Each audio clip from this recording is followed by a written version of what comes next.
Finding great candidates to hire can be like, well, trying to find a needle in a haystack. Sure, you can post your job to some job board, but then all you can do is hope the right person comes along. Which is why you should try ZipRecruiter for free at ZipRecruiter.com/zip. ZipRecruiter doesn't depend on candidates finding you. It finds them for you. Its powerful technology identifies people with the right experience and actively invites them to apply to your job. You get qualified candidates fast. So while other companies might deliver a lot of hay, ZipRecruiter finds you what you're looking for. The needle in the haystack. See why 4 out of 5 employers who post a job on ZipRecruiter get a quality candidate within the first day. ZipRecruiter, the smartest way to hire. And right now, you can try ZipRecruiter for free. That's right, free at ZipRecruiter.com/zip. That's ZipRecruiter.com/zip. ZipRecruiter.com/zip. Israel Defense Forces, IDF, has confirmed that the Middle East country soldiers carried out massive airstrikes on multiple locations in Yemen capital of Sanaa on Sunday, while Nasruddin Amer, the chairman of Yemen's Saba news agency and the vice president of the media authority of Ansar Allah Movement that has Houthis group as one of its organizations, said the air defenses were able to thwart the majority of the Israeli attacks and confronted several of its combat formations, which he said forced Israeli soldiers to retreat, with the Houthis fighters using locally manufactured air defense systems. According to Israel Defense Force, multiple military targets belonging to the Houthi terrorist regime in Sanaa, Yemen, including a military site in which the presidency palace is located, the Adar and Hazaz power plants, and a site for storing fuel, all used for the military activity of the Houthi regime. These strikes were carried out in response to repeated Houthi attacks on Israel with missiles and UAVs. The Houthis, backed by Iran, continue to exploit civilian infrastructure for terror purposes. News agencies reported that Israel launched the airstrikes in Yemen's capital Sanaa, hitting areas near the presidential complex and missile bases, with additional strikes reported in Hodeidah. It was gathered that Israel carried out the strikes in response to days of attempted Houthi drone and ballistic missile attack against Israel. Local media reported with a photograph showing the Israel Prime Minister, Benjamin Netanyahu, Defense Minister, Katz, and IDF Chief, Ansar Allah Movement, at the Israeli Air Force Command Center in Tel Aviv, observing today's strikes on Yemen capital on a military facility near the presidential palace, a fuel depot, and 2 power stations. Israeli airstrikes hit Yemen's capital on Sunday, just days after the Houthi rebels fired a missile toward Israel that its military described as the first cluster bomb the rebels had fired at it since 2023. The rebels' Al Masirah satellite television reported a strike on an oil company, and video on social media showed a fireball erupting there. Nasruddin Amer, deputy head of Ansar Allah's, Houthis, media authority and chairman of Yemen's Saba news agency, said Yemeni air defenses intercepted most of the Israeli air raids, forcing several formations to withdraw. He stressed that Yemen's military operations in support of Gaza will continue until the aggression ends and the blockade is lifted. Amer dismissed Israel's targeting of a civilian fuel station in Sanaa as an act of barbarism and bankruptcy, with no impact on military capabilities, warning it will only trigger further escalation. In quotes, he said, "Targeting a civilian fuel station on a main street will have no impact on military operations. Thanks to God, the air defenses were able to thwart the majority of the Zionist aggression and confront several of its combat formations, forcing them to retreat, using locally manufactured air defense systems. Our military operations in support of Gaza will not cease, God willing, except with the cessation of the aggression and the lifting of the siege on it. Targeting a civilian fuel station on a main street will certainly have no impact on the military operations. Rather, a young man from Delta State in the oil-rich Niger Delta region in Nigeria has been arrested after he conspired with his friend to fake a kidnapping to get money from his family in order to be able to travel abroad. The young man was seen in a video the alleged kidnapper sent to his family, threatened to be killed with a cutlass placed on his neck by the suspected fake kidnapper, who is also a native and indigene of Delta State but faked his voice to sound like an Hausa Fulani man from northern Nigeria.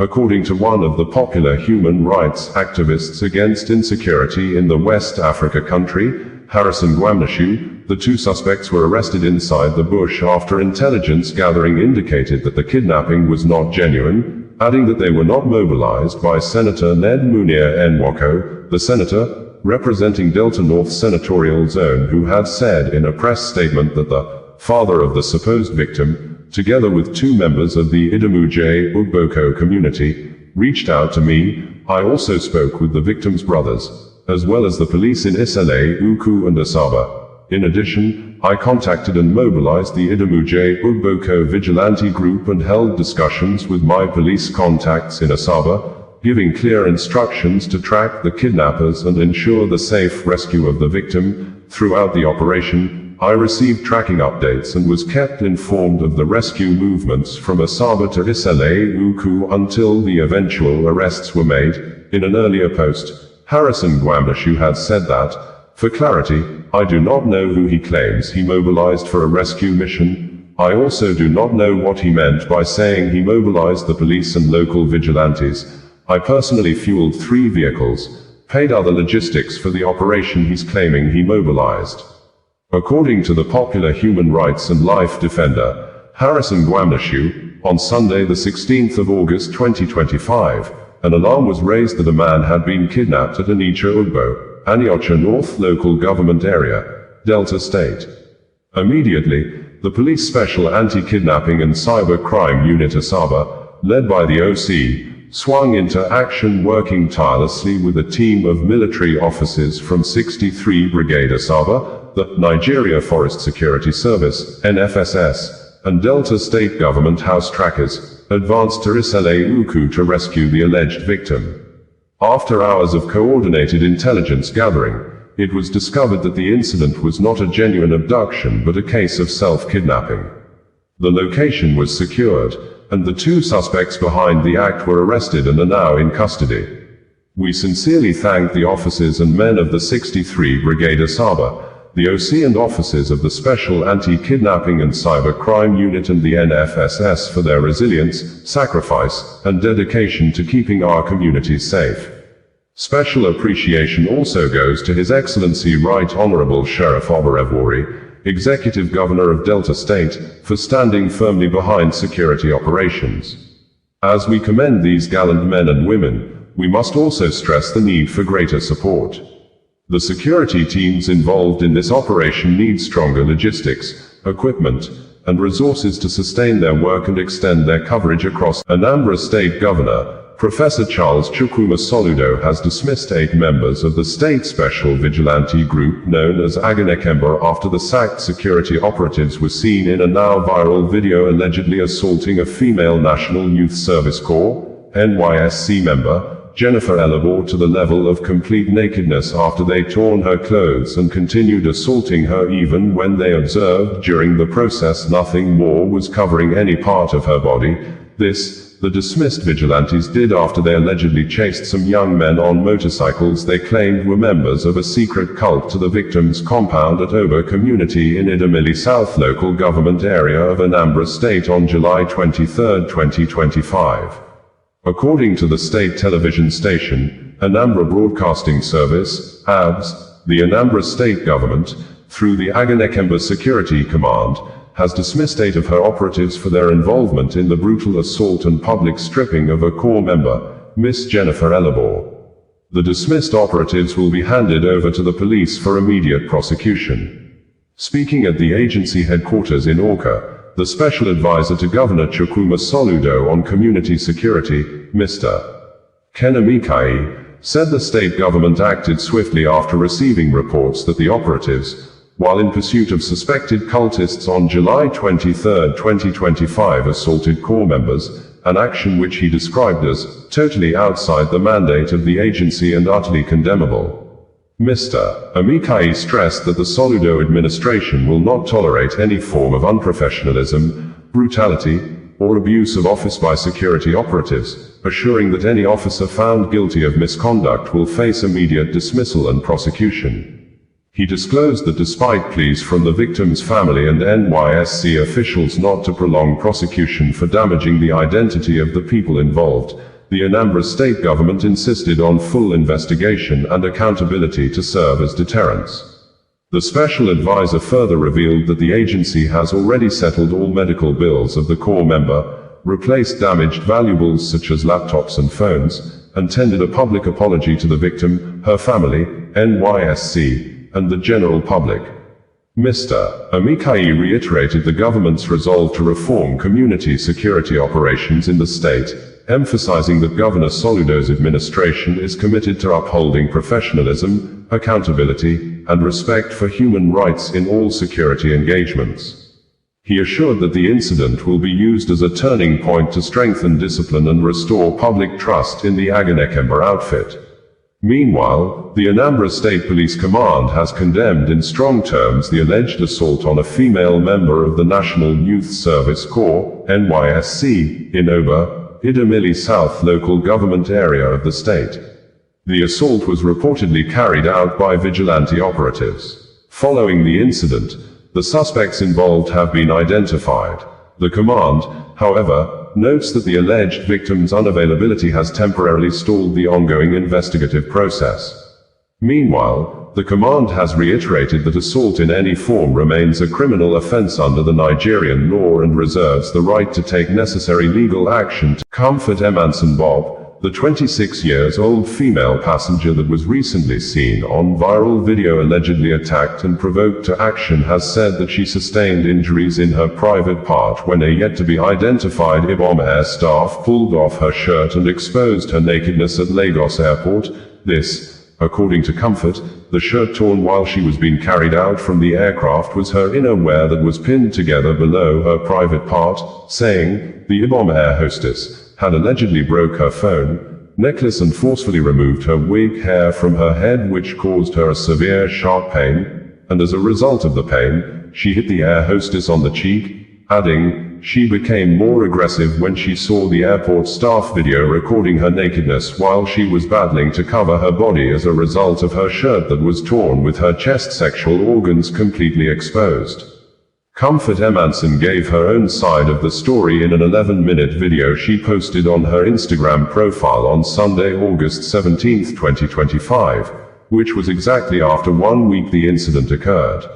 She said she was the one who begged the co-passenger to help switch off her phone when the plane was about to take off at Uyo Airport, contrary to the narratives painted by IBOM Air management that she refused to switch off her phone and a co-passenger on board the plane forcefully took the phone from her and switched it off, and thereafter, Comfort Emanson engaged the co-passenger and other staff of the airline in a long war of words the IBOM Air management referred to as tirade. Details of her statement as transcribed and presented by Channels Television reads verbatim below. Comfort Emanson, an air passenger embroiled in a controversial IBOM Air incident, has given a detailed account of the events on board the flight that led to her arrest, arraignment, and eventual discharge by a Lagos court. In a video shared on her Instagram page on Sunday, Emanson expressed gratitude to supporters who stood by her during what she described as a traumatic ordeal. Narrating her version of events, the real estate consultant recalled that on August 10, 2025, she boarded a flight from Uyo to Lagos. She alleged that a disagreement began when a flight attendant, identified as Juliana, insisted she switched off her phone rather than place it in flight mode. According to her, one of her two phones had a faulty power button. I showed her the phone and told her the power button was bad. She said I could still switch it off through the settings. With the help of a fellow passenger, I eventually managed to switch off both phones, she explained. When we landed in Lagos, everybody was getting out of the aircraft. I went to pee. Coming outside, everybody had already left. I had to rush, carry my stuff and move to rush out of the aircraft. Going out of the aircraft, this lady, Juliana, stopped me and I asked her, why did you stop me? Why are you stopping me from going out of the aircraft? Everybody has left, so I need to go out. She didn't say anything to me. She stared at me with a bad eye. I picked up my phone and started recording. That was when she pushed me back inside the aircraft, dragged my wig frontal, tore my clothes and broke my necklace. The pain was unbearable. Leaders of the Nigeria affiliates of Al-Qaeda international terrorist group, known as Ansar Allah Movement, have been captured by men of the Armed Forces of Nigeria, AFN, after 2 months of intelligence-led special operations in northern Nigeria. The West African nation National Security Advisor, Nuhu Rabadu, stated this at a press conference with the nation's security chiefs, saying, "The 2 arrested suspected terrorists leaders have cells across the country where they have been executing various crimes of armed robbery in addition to raise funds for the terrorist activities." Details of the public announcement are stated by Nuhu Rabadu and made available by the office of the spokesperson to the Nigeria president, Bayo Onanuga, on Saturday reads verbatim below. Nigeria dismantles terror groups, Ansar Allah Movement, with the capture of their leaders. Nigeria has recorded a significant breakthrough in the war against terrorism with the capture of the leaders of Ansar Allah Movement. At a press briefing on Saturday evening, the National Security Advisor, Malam Nuhu Rabadu, said the 2 terrorists on the wanted list of Nigeria, the US, UK and UN, were captured in an operation which was conducted between May and July 2025.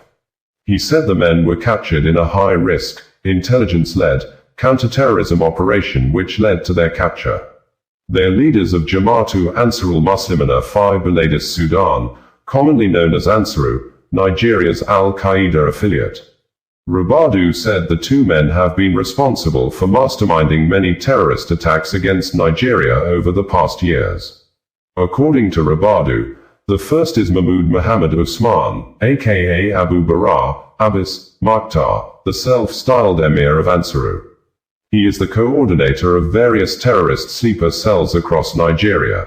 He is also the mastermind of several high-profile kidnappings and armed robberies used to finance terrorism over the years. The second is Mahmoud al-Nigeri, aka Malam Mahmouda, Abu Bara's proclaimed chief of staff and deputy. He is the leader of the so-called Mahmoudawa cell hiding out in and around the Kainji National Park, straddling Niger and Kwara states up to Benin Republic. Mahmouda trained in Libya between 2013 and 2015 under foreign jihadist instructors from Egypt, Tunisia, and Algeria, specializing in weapons handling and IED fabrication. These 2 men have been on Nigeria's most wanted list for years. They jointly spearheaded multiple attacks on civilians, security forces, and critical infrastructure. Their operations include the 2022 Kuje prison break, the attack on the Niger uranium facility, the 2013 abduction of French engineer Francis Colomb in Katsina, and the May 1, 2019 kidnapping of Alhaji Musa Umar Uba Magajan Garandaura.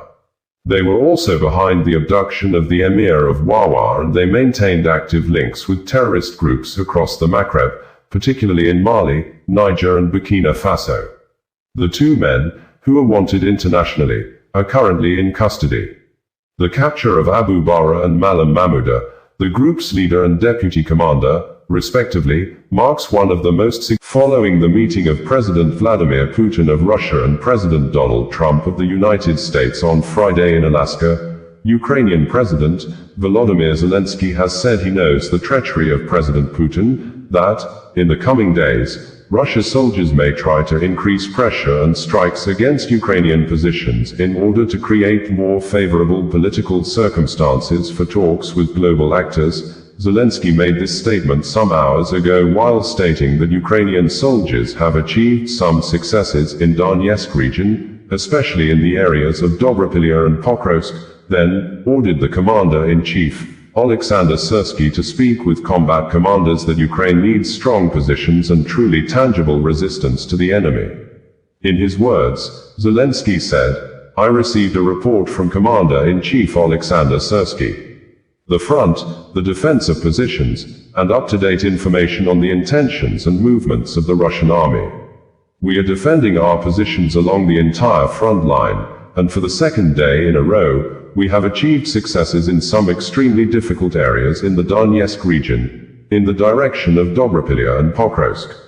In particular, I want to commend the units of the 1st Corps of the National Guard of Ukraine, Azov, the units of the 7th Corps of the Air Assault Forces, the units of the 38th Separate Marine Brigade named after Hetman Petro Sahedikny, as well as the units of our 93rd Separate Mechanized Brigade, Kholodny Yar. The destruction of the occupiers who tried to infiltrate deeper into our positions continues. There has also been an important replenishment of Ukraine's exchange fund with Russian soldiers. The Commander-in-Chief also reported on the actions of our units in the Sumy, Kharkiv, and Zaporizhia regions. I am grateful to all our warriors for their resilience. Based on the political and diplomatic situation around Ukraine, and knowing Russia's treachery, we anticipate that in the coming days the Russian army may try to increase pressure and strikes against Ukrainian positions in order to create more favorable political circumstances for talks with global actors. We are documenting the movement and preparations of Russian troops. Of course, we will counteract, if necessary, asymmetrically. I asked the Commander-in-Chief to speak with combat commanders. Ukraine needs strong positions and truly tangible resistance to the enemy. I thank every one of our soldiers, sergeants, and officers who are carrying out combat missions and destroying the occupiers in the way that is necessary for Ukraine's confidence. Glory to Ukraine. We had a long and substantive conversation with POTUS, President of the United States. We started with one-on-one talks before inviting European leaders to join us. This call lasted for more than an hour and a half, including about an hour of our bilateral conversation with President Trump. Ukraine reaffirms its readiness to work with maximum effort to achieve peace. President Trump informed about his meeting with the Russian leader and the main points of the discussion. It is important that America's strength has an impact on the development of the situation. We support President Trump's proposal for a trilateral meeting between Ukraine, the USA, and Russia. There is still no peace in sight after nearly 3 hours of meeting held in Anchorage City in Alaska, a state in the United States, US, between President Vladimir Putin of Russia and President Donald Trump of the United States, over the war Russia launched since 2022 in Ukraine, which has led to thousands of deaths, mostly Ukrainians, which President Volodymyr Zelensky of Ukraine, who was not invited for the meeting on Friday, in a statement said that it was time to end the war, but Russia must take the necessary steps to a genuine peace deal.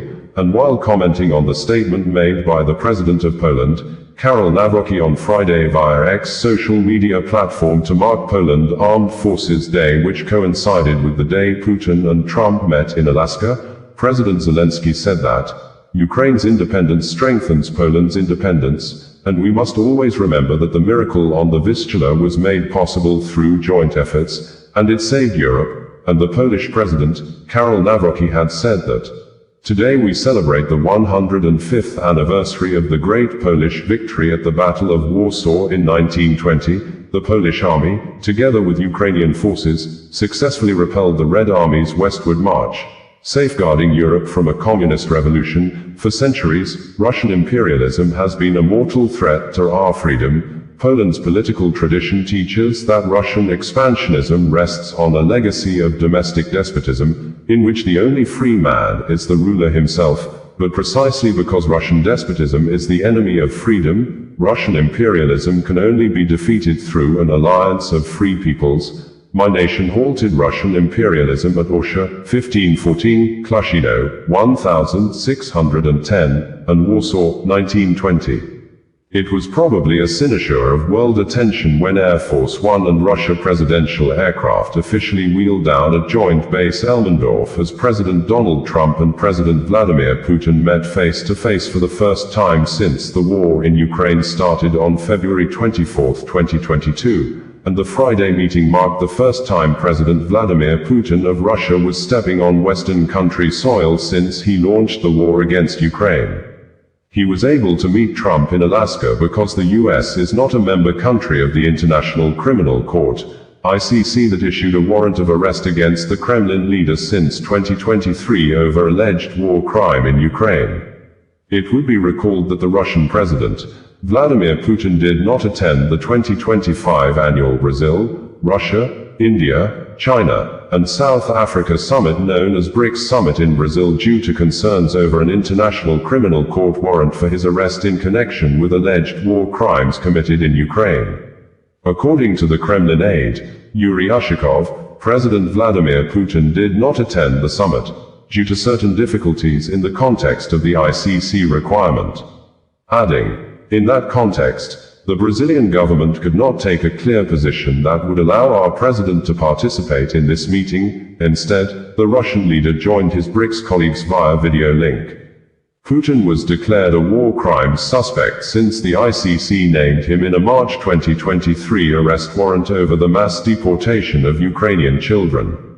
Co-contestants in the last concluded general elections in Nigeria and former governor of Anambra State, Peter Obi, has faulted President Bola Ahmed Tinubu's trip to Brazil and also condemned the president's frequent travel abroad at any slightest invitation and abandoned pressing issues of insecurity and other deplorable situations that make the nation bleeds. Specifically, Peter Obi said, "The situation we find ourselves in is deeply worrisome. Our president, who has not found it worthy to visit any of our troubled states, takes joy in traveling to foreign countries at the slightest invitation or excuse, often departing several days even before the events he's invited to." The presidency had in a statement on Wednesday said that President Bola Tinubu will depart Abuja on Thursday, August 14th, for a two-nation trip to Japan and Brazil. The president will stop over in Dubai, United Arab Emirates, before proceeding to Japan. In Japan, President Tinubu will attend the 9th Tokyo International Conference on African Development, TICAD9, in the city of Yokohama from August 20th to 22.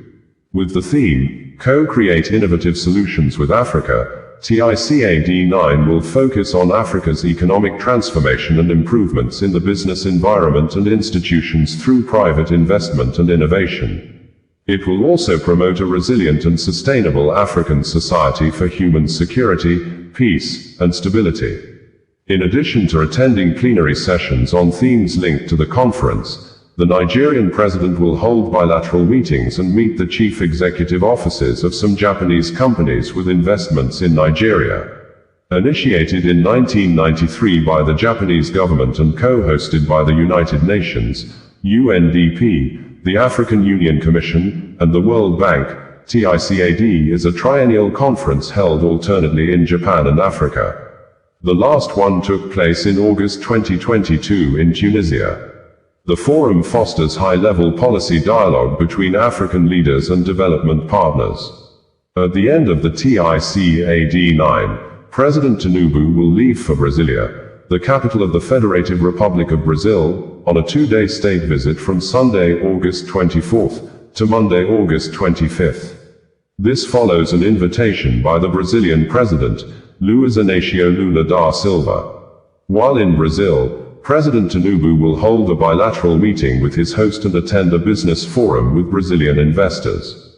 His delegation, comprising key ministers and senior officials, will explore opportunities to strengthen cooperation and sign agreements and memoranda of understanding, MOUs, with the Brazilian government. Bayo Onanuga, special advisor to the President on Information and Strategy, stated on August 13, 2025. Peter Obi, the Labour Party presidential candidate in the last concluded general elections in the West Africa country, in a statement on Thursday, said, "Again our president moves as the nation bleeds. Amid the deplorable state of our nation in all ramifications, we have a virtually indifferent president who has continued to display insensitivity to our situation.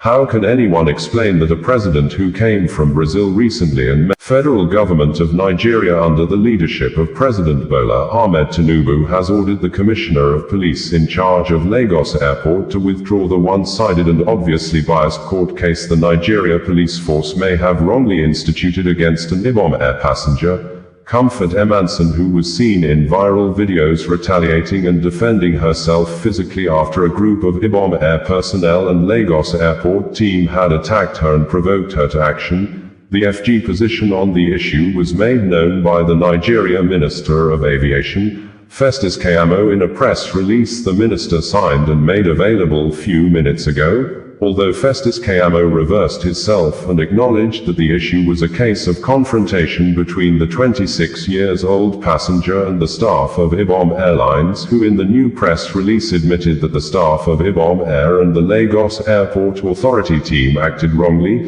but the minister did not state how the attacked passenger would be compensated, most especially when her chest sexual organs were seen to be deliberately exposed after a suspected IBOM Airlines staff pulled off and tore the passenger shirt with obvious intention to expose the passenger's nakedness. The action of the federal government may ease the tension among millions of people who have accused the Nigeria police force of aiding and abetting the IBOM airline company to continue to attack and oppress the offended passenger, Comfort Bob, who is also identified as Comfort Emanson, by thus supporting the statement of IBOM Air Management, who in their first press release made statement that seems to have some level of deliberate falsehood and raising up a dead issue to win undue public sentiments, manipulate the Nigeria police force to help them secure detention holding charge from the Lagos State Magistrate Court to further oppress and intimidate the attacked passenger. Specifically, IBOM Air stated in her first press release that,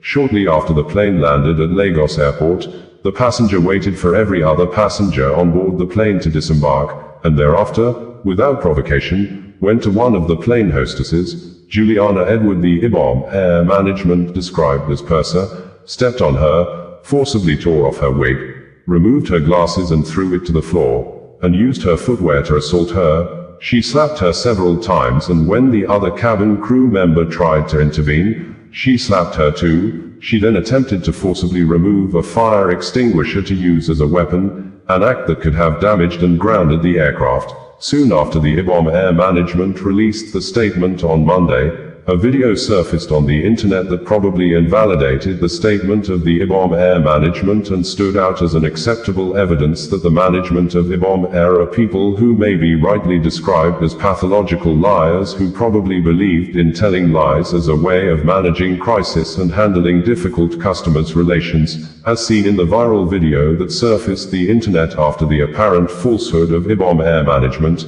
The attacked passenger was seen politely telling the air hostess, Juliana Edward, to leave the doorway so that she can disembark from the plane. The seeming aggressor in this matter, the air hostess Juliana Edward, refused to yield to the appeal of the passenger, and IBOM Air Management in their first press release confirmed that the air hostess, Juliana Edward, deliberately blocked the door. Nigeria Aviation Minister Festus Kayamo says the ministry has directed for the aviation staff who released the video footage containing the aspect of an IBOM Airlines passenger, Comfort Emanson or Bob, seen in an indecent appearance with her chest sexual organs exposed after the passenger shirt was torn by an IBOM Airlines staff, while security operatives were seen in the viral video dragging the aggrieved passenger out of the aircraft following an act of confrontation between the passenger and IBOM Airlines hostesses, which one of the hostesses blocked the right of way of the passenger and prevented the passenger from disembarking from the plane.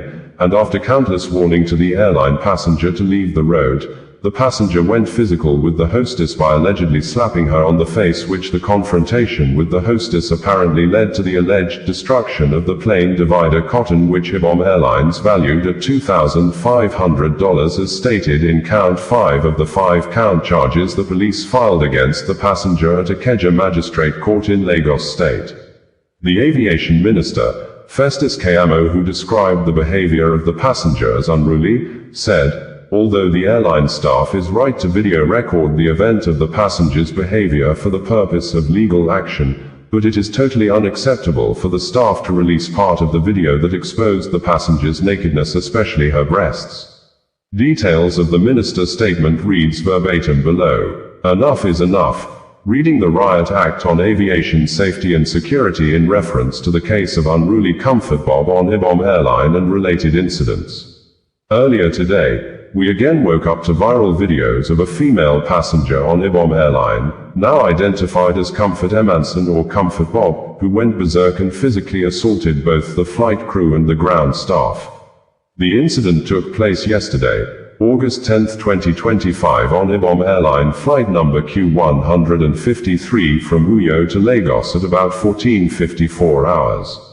IBOM Airline has since issued a statement to provide some context to the effect that the whole unfortunate incident arose because of the refusal of the passenger to switch off her phone during takeoff as required by extant international civil aviation regulations. Consequently, in the last few hours, I have been speaking with the Commissioner of Police of the Airport Police Command, the DG of the NCAA and his team, the MD of FAAN and her team, the COO of IBOM Air and his team about the incident. Apart from the indefinite flight ban imposed on the said unruly passenger, both local and international, by the Nigeria Civil Aviation Authority, NCAA, the police has promptly arraigned her this morning at the Ikeja Magistrates Court for criminal offences and remanded her at Kirikiri prisons as she could not provide adequate sureties in court. I have attached the charge sheet and remand order for clarity. We also note the scuffle that took place between the unruly passenger and ground personnel before she was eventually subdued. This was because of her uncooperative attitude. Whilst we support the filming of her recalcitrant behavior as evidence to prosecute her, what is deplorable is to release such evidence containing indecent exposure to the public to ridicule her. That is totally unacceptable to us.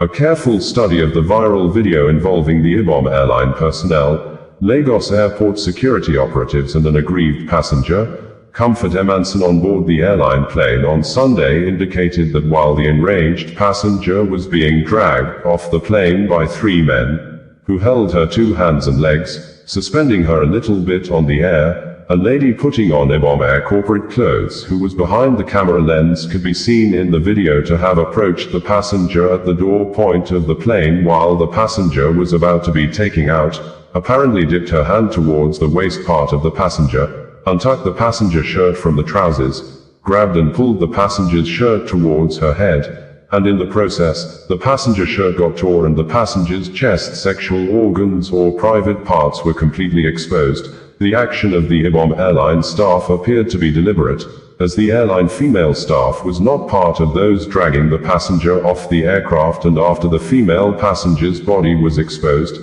the IBOM Airlines female staff never joined or assisted the security operatives to drag the passenger off the plane. This indicated that the motive of the female staff of IBOM Airline was solely to remove the passenger shirt and expose the aggrieved airline passenger to ridicule.